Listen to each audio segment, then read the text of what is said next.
Hi, my name is Jennifer, welcome back to my channel and welcome to my October wrap up. So as I'm kicking off this reading vlog, we are 2 weeks into October.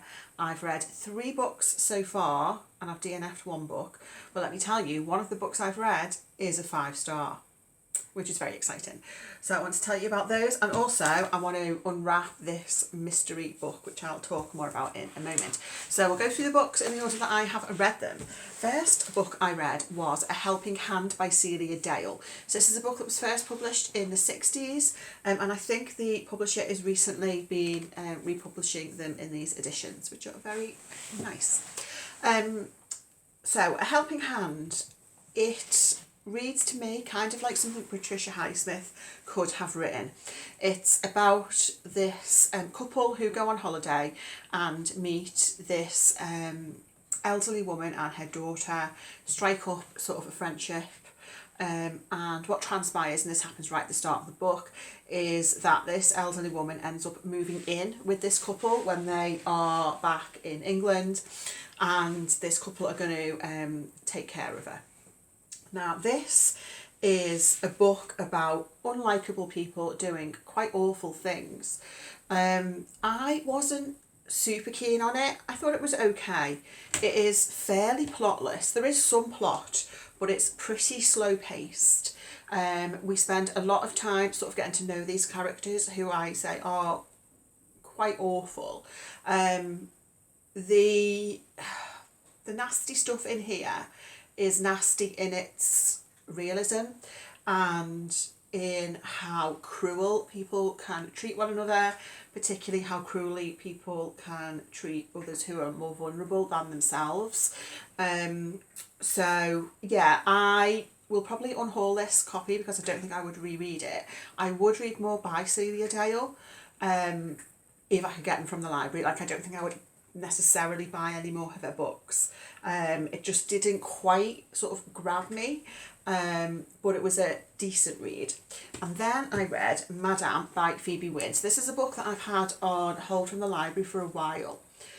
It was one of the holds that I froze, so I tend to have, well, I have like in my head a massive library TBR of the books that I know I want to read at some point that I can get from the library. And then within that, I'll have sort of on hold maybe 15-ish books, and I'll sort of freeze most of them and then thaw the ones that I think, right now I'm ready to read this book. So this has been on there for probably a few months now. But then it dawned on me that autumn was probably a good time to read this. So this is sort of a gothic dark academia type book set in an elite all-girls boarding school in, I think it's in Scotland. Yeah, it is in Scotland. And the protagonist is a teacher called Rose. That's how bad my memory is. A teacher called Rose who has just started working at this school. And the circumstances leading up to her work in there are quite mysterious in that she has never visited the school before. She was headhunted. They came out to her to meet her and offered her this job without her ever having been to the school or anything like that. So that's slightly odd. And then when Rose starts working as a teacher at the school, she starts to find that things are a little unusual. So she teaches classics, so it does sort of lean into those sort of dark academia vibes. And as she gets to know the girls at the school, she comes to realise that they are really quite isolated from the outside world, protected from the outside world. The headmaster's quite mysterious, like she's trying to get a proper meeting with him as just like an introductory thing, and it's really difficult to sort of meet with him. And she sort of scrubs up against some of the other teaching staff. What I did like about the book was the atmosphere. I thought it was a great setting, sort of isolated in the Scottish Highlands, this all-girls boarding school, so it was quite sort of gothic and dark, and I thought the atmosphere was done really well. It is quite a long book. It's like, how long is this? It's over 400 pages long, and when we get to really the plotty stuff in the second half of the book, when Rose starts to discover the secrets at the school, things that are going on, it kind of, for me, just lost its way a little bit. I think Rose as a character, she's clearly to a certain extent meant to be sort of quite naive, but I felt like some of how she was responding to things that were happening, things that she was finding out about, was kind of ridiculous to a certain extent. It kind of went a little bit off the rails for me. So I wouldn't say I wholeheartedly recommend this. I think this is a debut novel. I mean, I'd potentially read something by the author, again, if it was something that sort of sounded interesting to me. But yeah, it wasn't entirely successful for me. But now, should we talk about my 5 stars? This is only my 3rd 5-star read of the year so far. I had my first 5-star way back in January, then last month I had another 5-star, and now I have my 3rd, and it is The Well of Loneliness by Radclyffe Hall. So this was a buddy read with Tiffany from Towering TBR. It was a really good book to buddy read because it had some really interesting discussions. There was lots to talk about in here. You can see how much I have tabbed up this book. This copy actually I picked up second hand at work. It was lying about. I mean, I didn't steal it.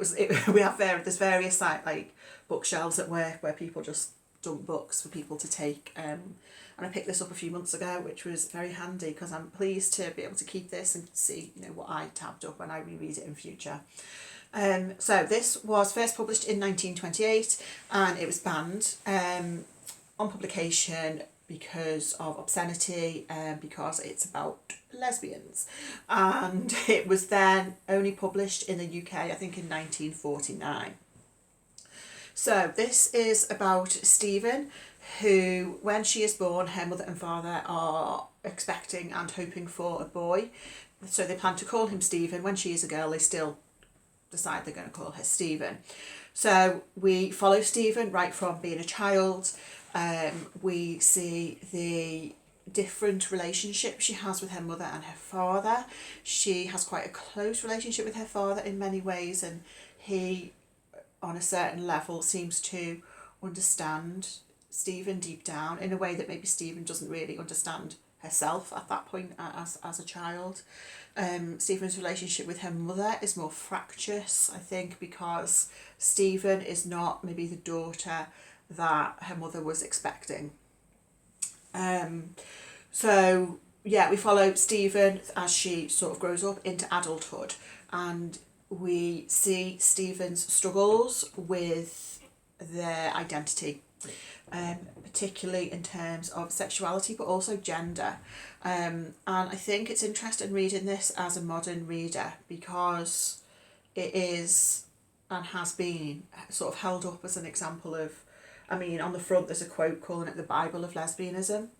On the back it says the archetypal lesbian novel, and I agree with that to a certain extent, but I think for me the exploration of Stephen's gender identity was stronger and more prevalent throughout the book than sexual identity.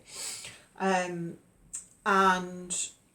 as a modern reader, I think you could potentially interpret the character of Stephen as being trans or non-binary, just in terms of what we learn about them. I think I say that with a caveat because from what I understand from having read the introduction to the book, and the introduction to this edition was written in 1981, so even the introduction is very outdated. But I believe that there was an understanding about lesbians back then, that lesbians were really like male inside, and that was why they were attracted to women, which of course is not always the case, is it? And so yeah, I think through a modern lens it's interesting to sort of see the different ways you may read Stephen as a character, but also I think that plays into potentially how the author may have written Stephen because of understandings around sexuality at the time. So anyway, whatever label we want to put on things, it was really about Stephen coming to understand themselves and their place within their family, people close to them, and society at large. I think as well what the book looked at in an interesting way is class and sorry if you can hear a cat meowing. I don't know what she wants. So the way it looked at class and sort of privilege and the intersection between that and queerness, because there are some characters within the book who, so for example, there's one character who we come to meet who lives in Paris, and she is queer and has sort of created like a group of people around her, other queer people who come together for these like parties and things, and she's clearly very well off. And then, you know, compare that to some of the other characters in the book who are much poorer and are queer, and we see sort of the different lives that they lead. It is a fairly miserable book, I guess, which is potentially to be expected. There are glimmers of hope within there. There is some lightness within the book in various ways. And it was not a perfect book for me. And in particular, there was one particularly sort of shocking reference to something that was incredibly racist, which I guess speaks to when it was written, but is nevertheless like completely, it was quite shocking to read actually. But overall, I really loved the writing. I thought the themes explored were so interesting. Religion is another theme that was sort of widely explored during the novel in terms of you know, how someone can be religious, believe in God, etc., etc., but then if that religion doesn't accept them as a person for who they are, like, how does that make you feel? I thought there was so much going on in this book. I really liked it, and when I finished reading it, I just sort of sat there in a daze for quite a while.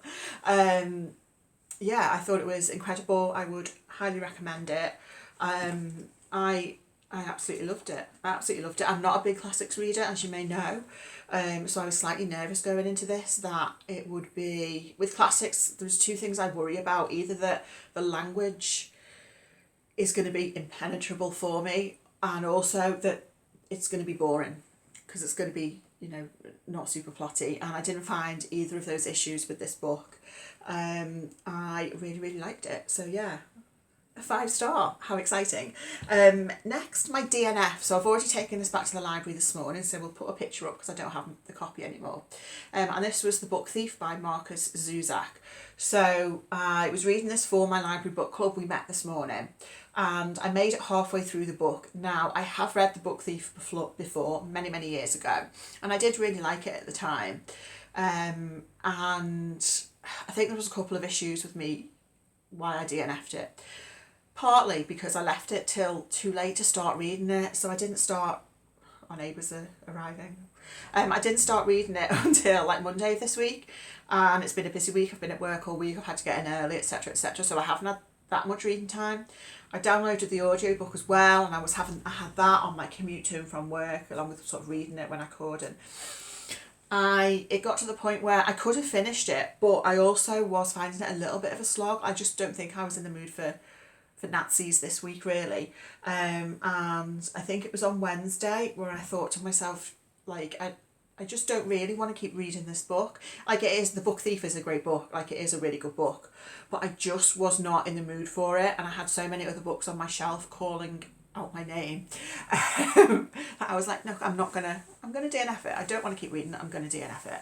And it was funny because at book club today, and some of you may be horrified at this, there was 4 of us. One person didn't start reading it because she really just didn't want to, wasn't in the mood to. And the other 2, one of whom has read the book before and liked it.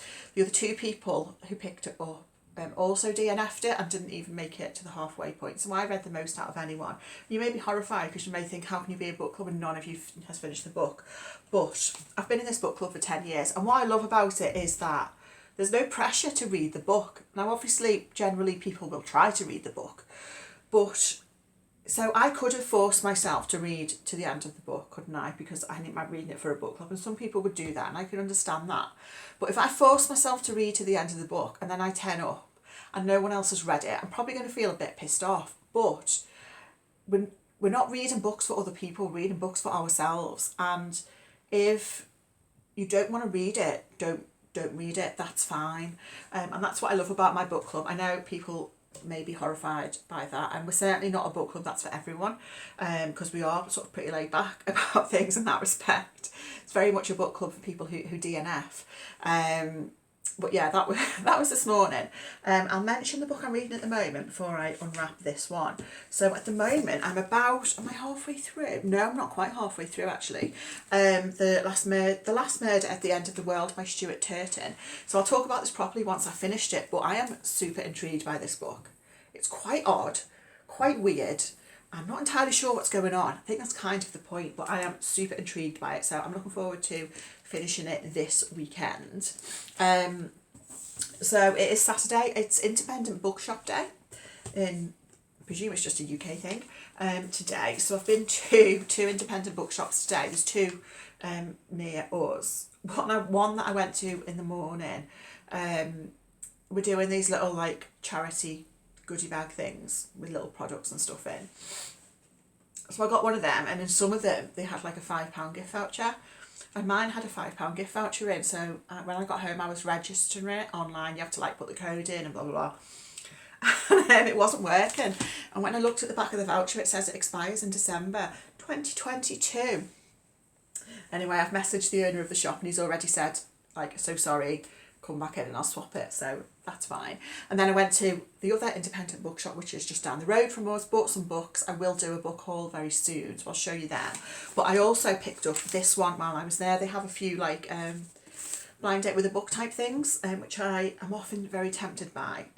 These can go brilliantly well or very, very wrong, can't they? So at the front of this one, it says literary thriller, tense, addictive, dynamic, a twisted tale. So literary thriller, yes, and a twisted tale in particular makes me think I'm intrigued. So should we see what this is? I'm quite excited. It could go, it could be brilliant. I have never heard of this book. Okay, so I'm going to say this is a win because I've never heard of it, and that's always exciting. So this is The Anniversary by Stephanie Bishop.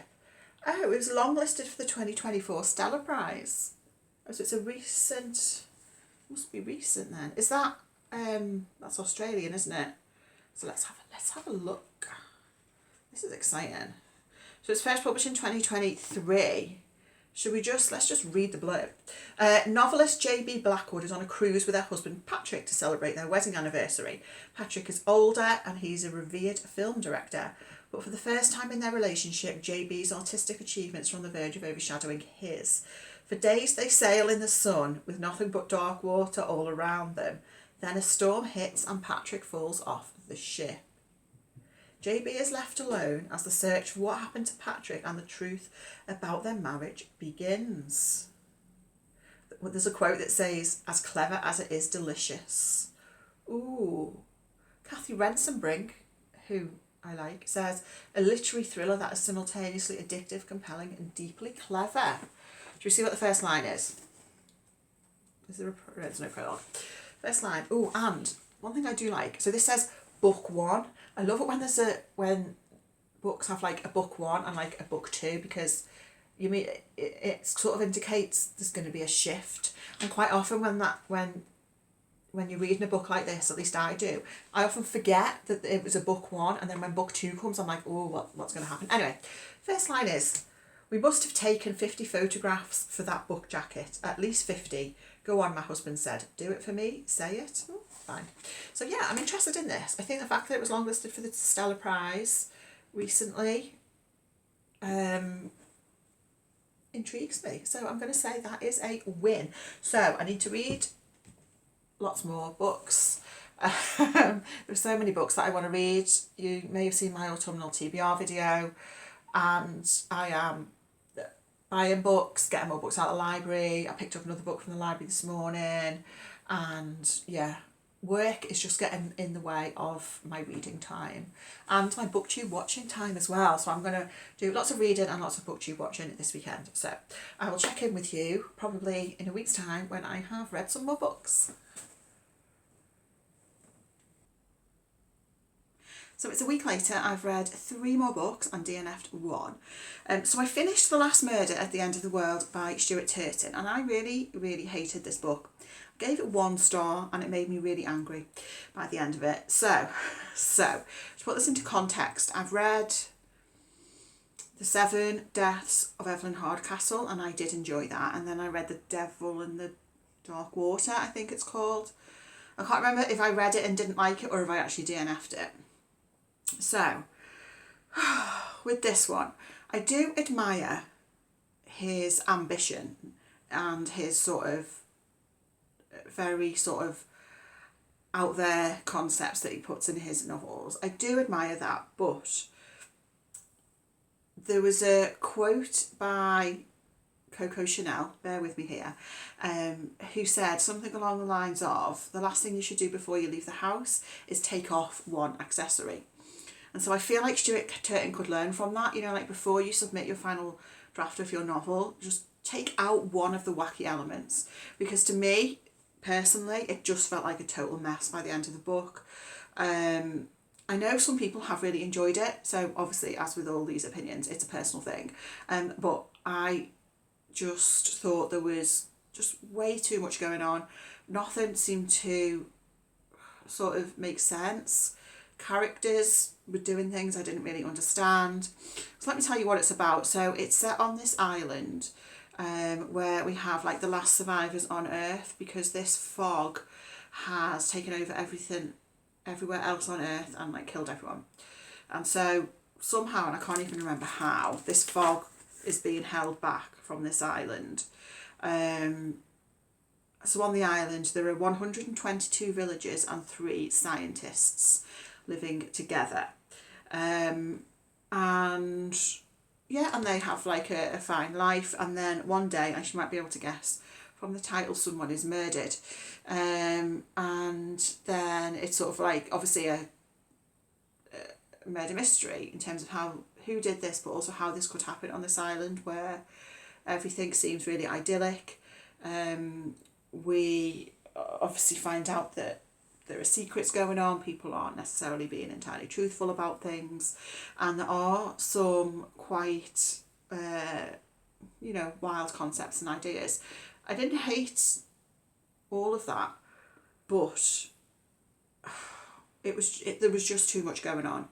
Like one of the characters, one of the villagers, is sort of assigned to investigate the murder mystery by one of the scientists, but even now that I've read it, and I may well have missed something, I don't really understand why this person was suddenly tasked with doing this investigation, which wasn't even really a proper investigation. And as well, within the book, we are counting down in time because the murder has triggered this fog. Whatever was holding back this fog is now not present anymore, and now because of this murder, this fog is now encroaching upon the island. So there's a time pressure to solve the murder and stop the fog before it gets everyone and kills them. I really disliked this book by the end of it, and it felt like a total mess to me. Obviously that's just my opinion, but I really, really did not like it. I think that's the only 1 star I've had this year so far, because at the halfway point I was kind of intrigued because there are interesting things being set up, but that second half of the book was just, I thought, pretty rubbish. Anyway, then I read A Study in Scarlet by Arthur Conan Doyle. This was a reread. I've read this once, maybe twice before. So one of the Victober prompts this year in honour of Alice from Alice and the Giant Bookshelf is to read a book by Arthur Conan Doyle. So I went for this one, which is the first of the Sherlock Holmes novels. So as I say, yeah, I have read it before, but even still I didn't remember the denouement. So in this book we see Watson and Holmes meeting each other. They are both looking to rent somewhere to live, and they all both know the same person who puts them in touch with each other or whatever. And so yeah, they meet for the first time, and it's Watson's first introduction to Sherlock Holmes, and I really, really like that because you know, Holmes, when he first meets Watson, he's like, oh yes, you've just come back from Afghanistan or whatever. And Watson's like, how did you know that? And, or, you know, Holmes does all his usual stuff of just immediately surmising everything about a person just by looking at them. And then he will be like, oh, well, it was because of the cuffs of his shirt and his whatever and all these ridiculous things. I really like Sherlock Holmes as a character. He's obviously, you know, pompous and full of himself, and that intentionally so, that's the point, right? But I think he's a really great character. Anyway, so yeah, in this one, there's a man is found murdered in this house. I think it's like an abandoned house in London, and yeah, there's like a word written in blood on the wall, and so Holmes and Watson are investigating, and it's quite interesting actually, because halfway through the book there's a bit of a shift and we get another perspective and sort of backstory of some of the characters that gives an explanation as to sort of what happened. But yeah, I enjoyed this. Then I had a DNF, and this is Winterset Hollow by Jonathan Edward Durham. This was a random library pick from the horror shelf, and really I was sort of in two minds about picking this up because I thought it was probably not my kind of thing, and it wasn't my kind of thing really. So it's about these three people who are friends who all loved this children's, I think it was a children's book series called Winterset Hollow, and they go on this expedition thing to visit the set. There's like a tour of the set and different things like that, and while they are there, weird stuff starts to happen because this is a horror novel.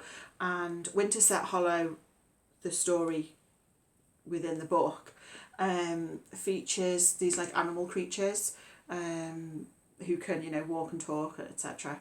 And so yeah, some of those appear.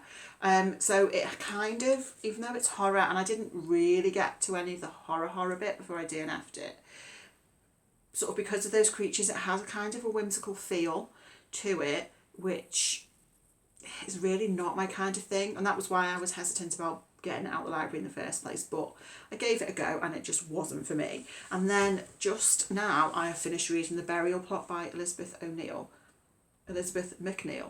and I enjoyed this. This is a gothic novel about a young woman called Bonnie who is involved in a bit of a like trickster gang with her boyfriend, who is called, I've literally just finished this book and I can't remember his name, Crawford. It's set in London in 1839. Yeah, so Bonnie, her boyfriend's called Crawford, and they trick men into you know, robbing stuff from them and stuff like that. But then one day one of their tricks goes wrong and Bonnie accidentally kills a man, and then she has to go on the run. She ends up working as a lady's maid in this fancy house in London, and at the house there's the owner of the house, Mr Moncrief, whose wife has drowned, and their young daughter Sissy, who's a little bit odd, and she's obviously grieving the death of her mother, and Crawford, Bonnie's boyfriend, sort of works his way into the household as well. As you can imagine, there are lots of secrets going on, manipulation. It is sort of in a similar vein to Rebecca. I mean, I'm not saying this is as good as Rebecca, obviously, but it's that sort of du Maurier gothic type book. My one little complaint is that, for me, I felt like the author showed their hand a little too much. So when things happen in the book, which I think I was probably meant to be surprised by, I wasn't really surprised. I could sort of see it coming, but overall I really enjoyed like the vibe of this, the atmosphere, the gothic setting, so it's a really good one sort of for this time of year as well, I think, so I would recommend that. So I haven't actually decided what I'm going to read next. I feel like I should probably read one of these horror ones that I want to read because we've only got a week and a half left of October. So I think maybe, do I go for this one? I think I might try The Anomaly by Michael Rutger, which has been on my spooky season TBR now for 3 years running. So if I don't read it, I need to get rid of it. And I do wonder if this is going to be a DNF. If anything from this sort of like TBR is going to be a DNF, it might be this. But I think that is what I'm going to try next. Hello, it's me again. It's about a week and a bit later. I've read 5 more books and I've DNF'd 2. So we'll talk about the DNFs first. The first was The Anomaly by Michael Rutger. This is one that's been on my spooky season TBR for 3 years now, and it's finally leaving the TBR and going to the charity shop.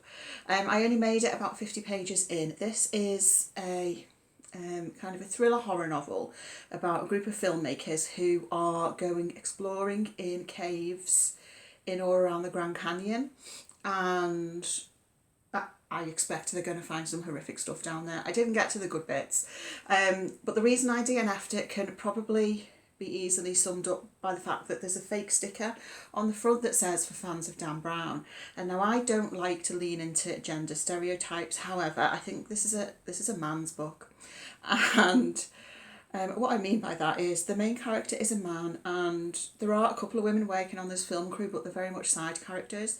And it was just this man having these very manly conversations with these other men about various things, including women. And I was just like, I don't think this book is for me. So that is a DNF. And then sadly, I DNF Gideon the Ninth by Tamsyn Muir, which is possibly not surprising.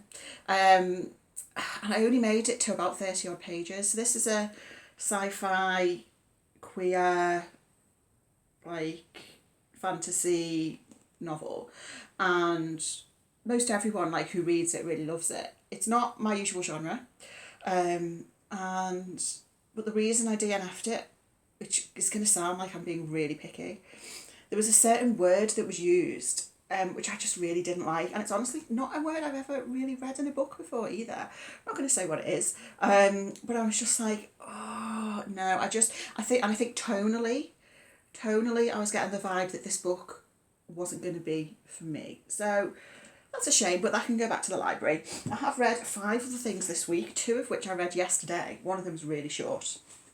These are all the things I've read this week. So go through them in order that I read them. And we've still got like 3 days left of the month. So I'm anticipating there'll be another clip after this one because I expect I can get something else read in those final 3 days. So first up is The Beetle by Richard Marsh. This is a Victorian horror novel that I heard Katie from Books and Things recommend as part of a Victober video. And I really, really enjoyed this. I'm not a big classics reader, but this was a wild ride and it gripped me right from the very first chapter. It was a lot of fun. It was very like melodramatic, over the top, and it was like, what am I reading at various points throughout the book? But it was a lot of fun. So the book opens up with this man who's trying to find somewhere to stay. He stumbles across this house which looks to be abandoned. It looks like there's no one in there. He manages to like find a window, work his way into the house, but it turns out there is someone in there and there's something in there, and I'll say no more. I like the way the book is told because we have 4 different narrative perspectives told in like 4 different chunks. So we get the first one from the first guy, and then another character tells the next bit, and so on and so forth. I thought that was a really effective way to tell a story. I really liked the horror elements in the book. There's some sort of, as you might guess, like kind of like creepy, gruesome stuff in there. And honestly, I just thought it was a lot of fun, so I would definitely recommend this one. Then I read My Husband by Maud Ventura, which is translated from French by Emma Ramadan. Translator's name is on the front, which is nice. So this I wanted to read because this is a story of obsession, and I really like books about obsession. So this is about a woman who is married, as you might be able to guess, and she is obsessed with her husband. And when I say obsessed, I mean obsessed. like so we're in her head, and she is like cannot think of anything else other than her husband. They've been married for like 15 years or something, so you know it's an established relationship, but she just always doubts him and his feelings for her and whether she can trust him. And as we go through the book, she does some questionable things, and I really enjoyed it. If you like stories of obsession that are it's told over the space of like a week, so it's very tight focused, and it feels quite claustrophobic, feels quite stifling when you're reading it. So I really enjoyed that. Then I read In My Dreams I Hold a Knife by Ashley Winstead. This is a sort of a mystery thriller book, kind of dark academia vibe, set in a college in the USA in two timelines. So in the previous timeline, we know that we're following a group of friends, and we know that someone called Heather is murdered. And in the current timeline then, we follow one of the friendship group who is going back to a 10-year school reunion. So back at this college where they studied, where Heather was murdered. So at the time that it happened, no one was convicted of the murder, but it was widely believed that Heather's then boyfriend was the culprit, although there was no conviction. And so, as you can imagine, when this friend group that reconvenes at this reunion, old secrets come up, lies become uncovered. What I liked about this was that it was very fast paced, and it was like almost at the end of every chapter there was another reveal, and someone would say something and they would be like, oh, and there would be like a big secret at the end of every chapter revealed, and I really liked that. It did take me a little bit to get into it. I thought it was a little bit slow at the start. I liked all the twists and turns in the book. It felt like at the end of almost every chapter there was another secret getting revealed, as all the lies were being uncovered. So I liked that. It was a little bit of a slower pace to start with, but once I got into it, I quite enjoyed it. I think maybe the reason I didn't love it as much as I could have done was I didn't really quite feel invested in any of the characters. And it's not about likability. I don't have to like the characters, but I don't know, maybe the characters just weren't super interesting to me. But I still enjoyed it, but I don't think it's a book I would reread, so I will unhaul it. Then onto the two books that I read yesterday. As I say, the first one was very short, and it's Dr. Jackal and Mr Hyde by Robert Louis Stevenson. So it's only about 75 pages long, and I of course knew the Jekyll and Hyde has sort of become more than the book itself, hasn't it? As a phrase, as a thing people say. So obviously I was aware of that, but it was interesting to actually read the story itself and to think about what it would have been like reading the story if you didn't know what it was going to be about. So of course this is about Dr. Jekyll, who is as a result of various experiments, transforms into Mr. Hyde. What I liked about this was what it said about the duality of identity, and I feel like Jekyll and Hyde has almost come to, well, it says in the back, gave birth to the popular idea of the split personality, and almost leaning into like a mental illness thing. But on my reading of the book, is that that's not what it's about. It's about the duality of identity, and I mean I think it's quite clear in the book as well, how good and evil can coexist within one person, and how when the evil is given air and, you know, is allowed to take the forefront, can gain power over the good side. Basically, in a nutshell, that's my summary of the book. But I thought that was really interesting, and that wasn't something that I had thought about in relation to this book before, obviously because I hadn't read it before, and all I knew was like what people say about Jekyll and Hyde, which I think that has morphed from possibly what the source material says. So I thought this was okay. I mean, it was very short. I didn't really have time to get invested in the characters or anything, and it wasn't because I knew what it was going to be about as well. There wasn't really any tension there as a reader, but it was an interesting read, I would say. And then the other book I read yesterday was My Best Friend's Exorcism by Grady Hendrix. So this is the third Grady Hendrix that I've read, and it's actually my least favourite. The other ones I've read are Horror Store and How to Sell a Haunted House. I really like both of them. And this one I liked, but not as much. So this is set in the 80s, as you might be able to tell by the fake like video cover cover of the book. So it's set in the 80s, and we are following this group of girls in school, in particular Abby and Gretchen, who become friends when they're quite young, when Abby invites the whole class to her birthday party and only Gretchen turns up because another girl has had a birthday party on the same day. So they form a friendship. And yeah, one day Abby and Gretchen and a couple of other girls are hanging out near the beach, and Gretchen ends up like disappearing for a few hours, and when they look for her in the woods nearby, they find her like really dishevelled. The clothes are all over the place, she's covered in mud, and she doesn't really know what's happened to her. And from that point onwards, she is acting a bit different. So you can probably guess where this book is going because of the title.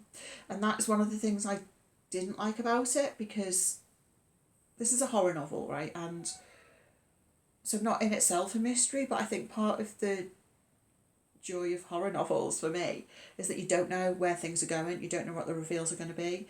It's the not knowing, it's the wondering what is going on. With this, you know what you're going to get, you know where we're going to end up by the end of the book. So it's sort of, it takes out any of the intrigue and tension, really. Obviously that's not to say I knew everything that was going to happen, all the different plot points. There were some really good sort of horror set pieces in this. I thought there were a couple of good jump scare moments as well, which I thought were really good. But yeah, it was a little bit lacklustre for me for that reason. I did really like the friendship between the girls and how that was depicted. I thought that was well done. But one other thing that I really didn't like, so obviously the book is set in the 80s, but it was first published in 2016. And there's a certain word, which I'm not going to say, which the characters use repeatedly throughout the book when they're talking to each other. And it's in the sense of saying to someone, you idiot, you know? But it's a really offensive word, and I understand that it would have been used at the time, I get it, but, you know, this is a recently published book. The word is clearly offensive nowadays, so I just don't understand the need to litter the book with this word. So that really, really put me off, actually. Overall, I did still like the book, I liked the story, but I had, a few maybe little issues with it. So, I don't know what I'm going to read next. I started this morning when I was in the bath. I started the first, I don't know if you can hear that, the cat's in the tray. I started the first story in this short story collection by Edgar Allan Poe. So I might read another one of those. And then I've got another short story collection I want to finish by the end of the month, and a poetry collection I want to finish. But I want to start another novel as well. I don't know what I'm in the mood for. I'm thinking maybe Sarah Margot. Am I in the mood for Sarah Margot? That feels like a bold statement, but I might be. So yeah, I reckon I can get at least one more book finished. Maybe even two, because if I end this wrap up next weekend, I can probably get 2 more books read. We'll see. Anyway, I'll speak to you again at the end of the month. Okay, so we are now some way into November, but I still need to conclude my October wrap up. So I have just 2 things I want to talk about. The final novel that I read was Seeing by José Saramago. But before I tell you about that, I want to tell you about this poetry collection which I've been reading for the last 2 or 3 months. I think I've mentioned it briefly in one of the previous wrap-up videos. This is He, She, They, Us, Queer Poems, edited by Charlie Castelletti. And I thought this was a really, really excellent read. I don't read poetry and haven't really read any poetry since I left school many years ago. But when I saw this book, I just thought it's my kind of thing. If I'm going to like any poetry, this is probably what I will like, and I thought it was really, really excellent. There are poems in here from a wide range of writers, from more sort of classic poets, like Emily Dickinson and Wilfred Owen, through to contemporary poets like Kate Tempest, Dean Atta, Ocean Vuong, and lots of poets that I've personally not heard of as well. And the way the collection is arranged is set into a number of sections, and the poems are grouped thematically. So there's one called Moments, one called Scenes, We Are Strong, Queer Joy, Identity, How to Be You, Advice, Those Who Made Us, and Who We Are Now and Where will we be. And I thought it was a really, really wonderful collection. I can't say that I totally got all of the poems, but I think that's fine. I did tab up a few of them. I mean, this is a library book, so we'll have to go back to the library next week and I will remove those tabs. I wouldn't mind owning a copy at some point, maybe if I could get a paperback, because it's something I'd probably quite like to return to. Some of the poems I really liked. There was a couple by Charlotte Moore, who I don't know who that is actually. I need to look them up. There was one called Iced Coffee, which I particularly enjoyed because I do like iced coffee. And then there was one I thought, if you'll indulge me for a moment, I might read it. It's very short, don't worry, this is not going to turn into a major poetry reading. But it's by Nicoletta Pungias and it's called On the Run. It's only a few lines long. It says, "But don't you see, you cannot outrun this. It is the running that drains you, not the truth. Don't you see, there's no finish line, there doesn't need to be. Don't you see the community willing and ready with open arms and hearts and labels that fit. Slow down, darling, you already belong, don't you see?" And I just thought that was very lovely. So yeah, I would highly recommend that, and I do think it would make a nice gift, maybe for someone as well. So yes, that was that. And the final novel that I read in October was Seeing by José Saramago, translated from Portuguese by someone called Margaret Jewel Costa. So before I forget, let me say, I did finish this in November. It fits the Read Good prompt for November from Ben Reads Good of reading a book with no paragraph breaks. There are very, very few paragraph breaks in this book. There's also not that many full stops. This is my second Saramago, and he definitely does not like paragraph breaks. So, Seeing. Seeing is a sequel to Saramago's most famous novel, which is called Blindness, which I read 4 years ago. And Blindness is about a pandemic or epidemic of blindness that sweeps the nation and the repercussions of that. So, Seeing is a sequel to that, but it doesn't really become apparent how it's a sequel until about the halfway point. So Seeing opens up with a national election, and the results of the election are that around 60-70% of the votes are blank. So they're not even spoiled, they're just blank. So the government are outraged that people could do this, could sort of forfeit their right to have a say, even though strictly speaking people are entitled to submit a blank vote if they want to. So about 10 days later they rerun the election, and this time around over 80% of the votes are blank, so it's even worse. And so then the book is about the government's response to that. The book is in part satire as well, so it's like it's a completely ridiculous, over the top response that happens as a result. And yeah, when we get to about the halfway point, we see some of the characters from Blindness appear in here. I won't say too much because I don't want to spoil that.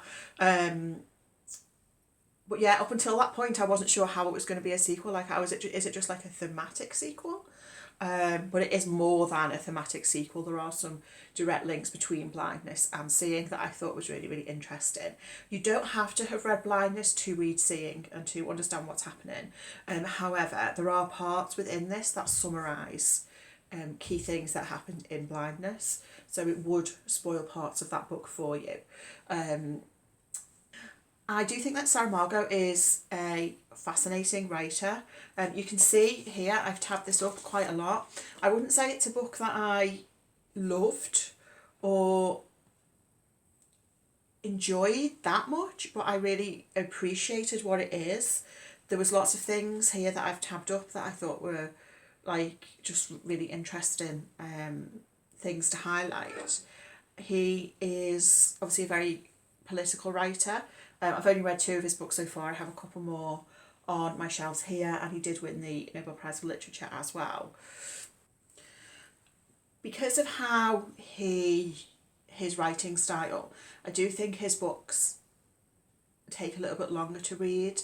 They are quite dense, there's a lot packed in there. Some of the sentences in this book run on for several pages.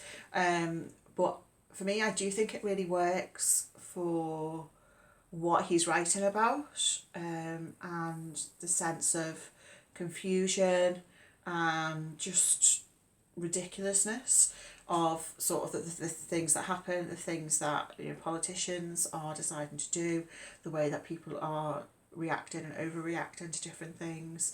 I do think he's a really interesting writer. I think if you like something like 1984 by George Orwell, you might really like some of Saramago's stuff. So I do have 2 more books on his shelf that I will get to at some point. So that's everything I read in October. For November, I have some slightly different reading plans, which, as I'm filming this, have kicked off already. And yeah, it's interesting. you'll see that in due course. Oh, and I should say I've recently hit 1,000 subscribers, so thank you so much. If you're new, welcome. I'm so glad you're here. I had a really popular video where I talked about my favourite books of all time a couple of weeks ago, and it's by far my most popular video I've ever put out there. So that seems to have gained me some new subscribers. That was very, very exciting and unexpected as well, but that was a lovely thing to happen. So anyway, in the meantime, I hope you are well. Do let me know what you have been reading, and I will speak to you again very soon. Bye.